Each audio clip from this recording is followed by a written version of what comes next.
everybody. Raul here for Bass Musician Magazine, and today we have the great honor and pleasure of chatting with a bassist, an author, a physician, Glenn Paris.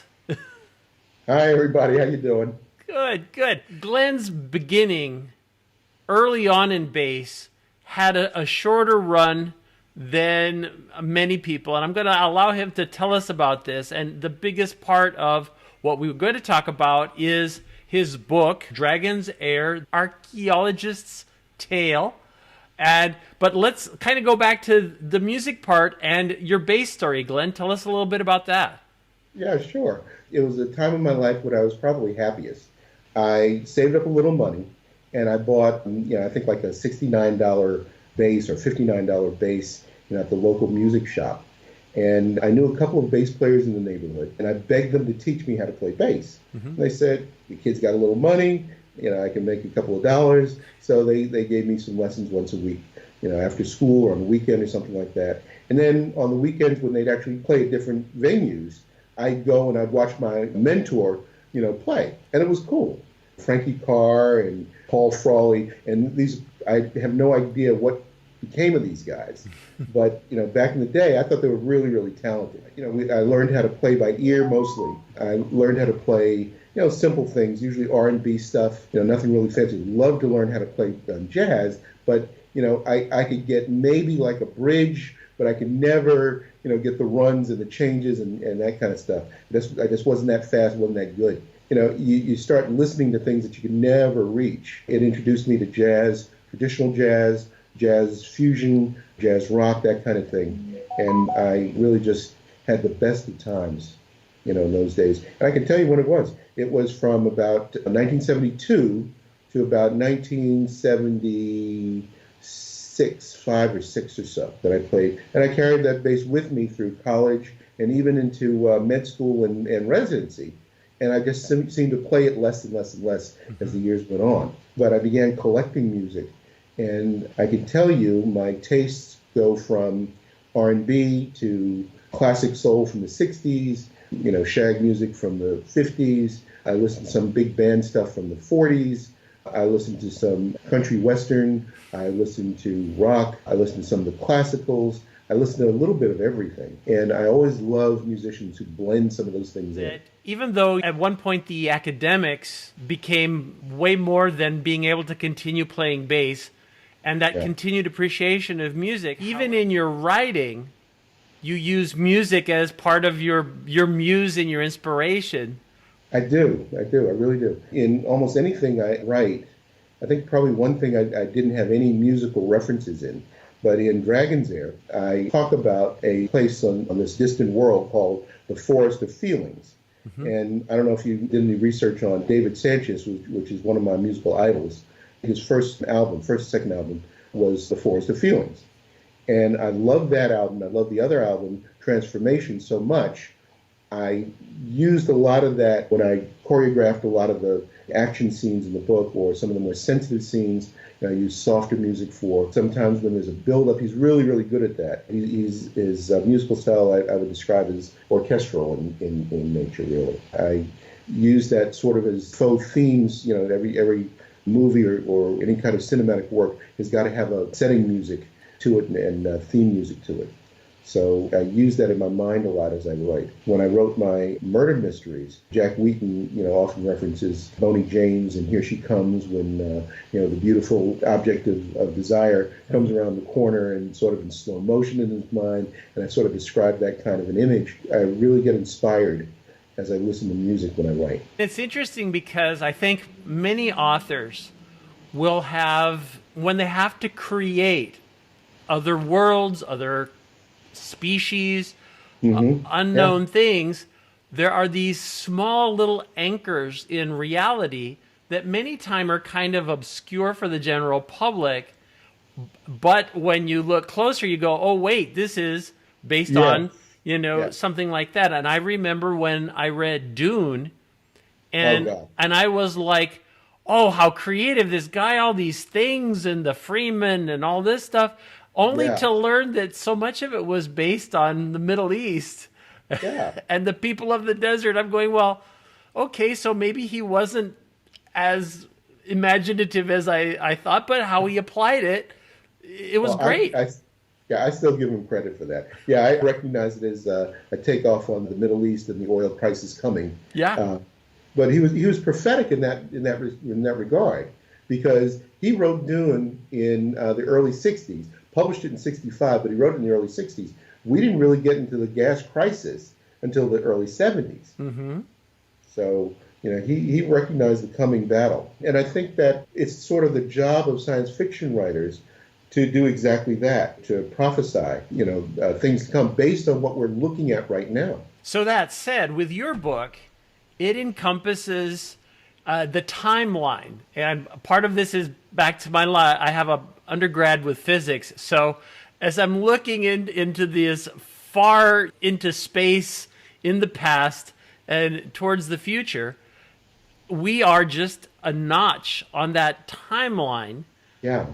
And their civilization, the characters have a much bigger, a more panoramic view, if you will, of time, whereas humanity is its tiny little blip. I reflect that in the main character, Vitna.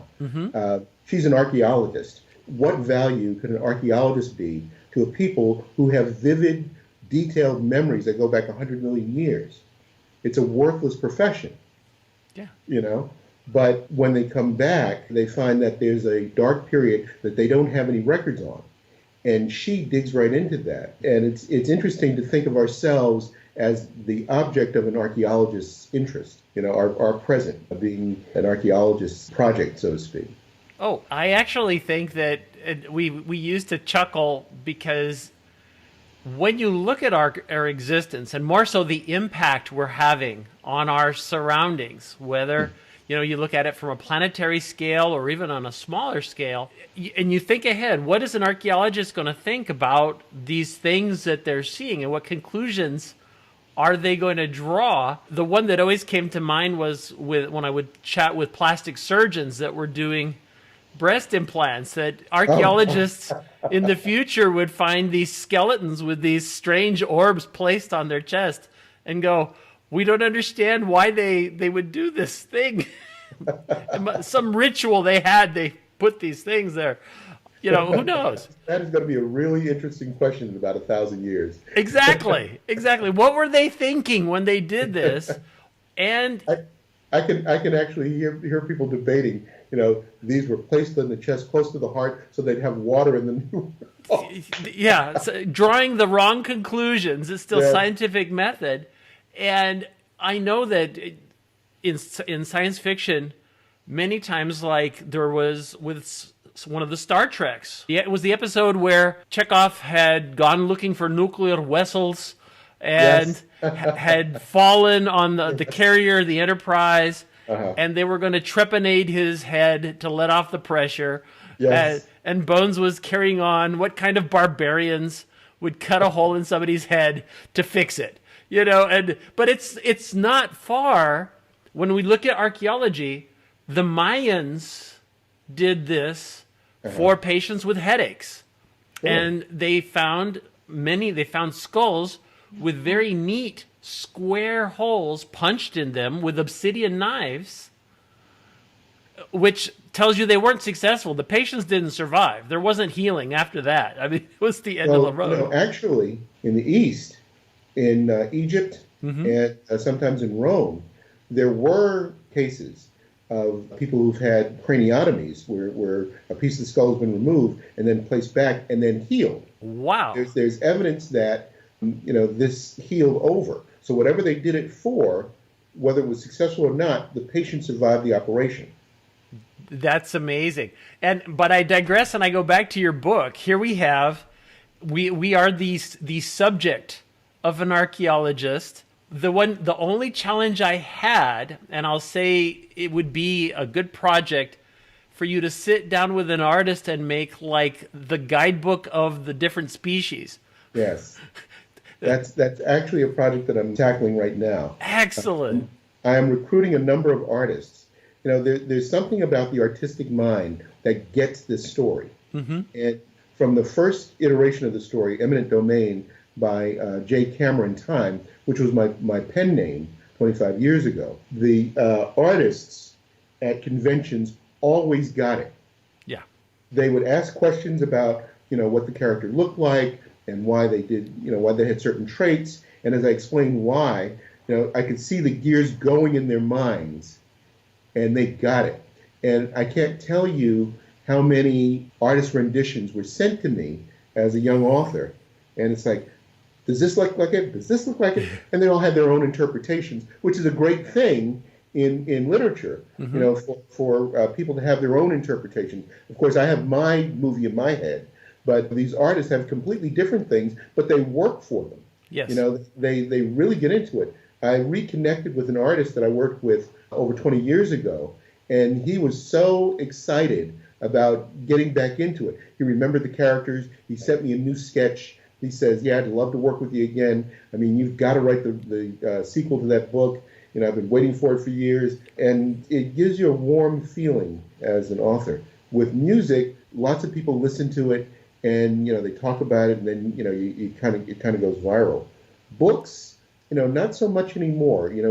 We're competing with streaming and television and, of course, music and travel. So much on the internet. For people to sit quietly and read anymore is sort of a lost passion. On the other hand, with computer generation, if you have an artist that can take a concept and now the new artists, which are your computer generating kind of people, I mean, simply look at how Star Wars has gone from when we saw it back and we didn't question it. I mean, Jabba was a puppet. There was just no ways around it.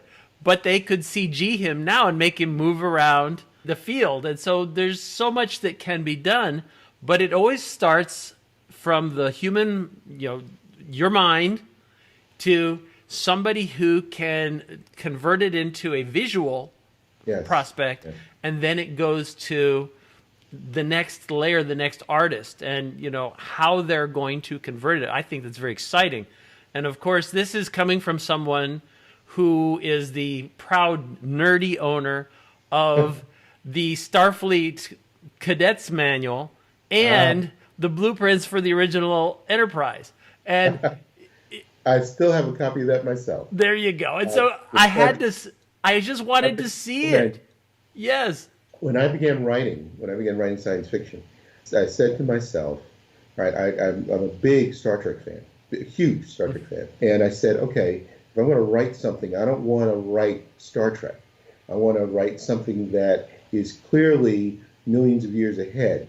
Now, when you do that kind of thing, if you don't have knowledge that's millions of years ahead, you kind of have to keep things very, very general and vague on how things are done. Mm-hmm. But you also want to base them in science. So there are a lot of concepts that I use, but I didn't explain how they did it. And what they did is still in the realm of known science, and it either doesn't break laws or it bends them to the breaking point.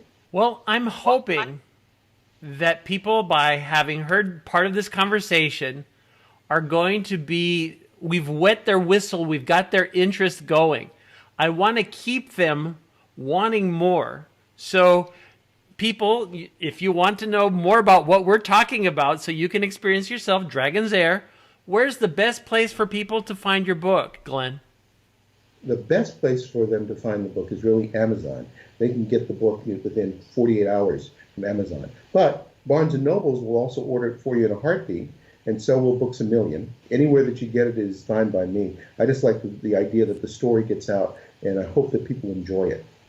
Gotcha. Well, we appreciate you taking time, sharing your story. People, Dragon's Air, make sure you check this out. It's a substantial read, and keep your eyes open for the player guidebook so you know what creature was which and which ones are bigger than the others. Yeah, read the Jing Pen translator. Yes, the Jing Pen are what these people, the Ifalu, call human beings because they couldn't believe that we evolved to look like them. So they think that we were genetically engineered, and we're what they call toys. Mm-hmm, mm-hmm. So as toys, we have no rights. So if we step the wrong way, they should just eliminate us completely, or just eradicate the bunch of us. And they could do it with a little more than a snap. They don't have an infinity gauntlet, but it wouldn't take much more than a snap to finish us off. So really kind of scary. There you go. There you go. Well, again, Glenn, we appreciate you taking time. Folks, you've seen him here. Glenn Paris on Bass Musician Magazine, Dragon's Air.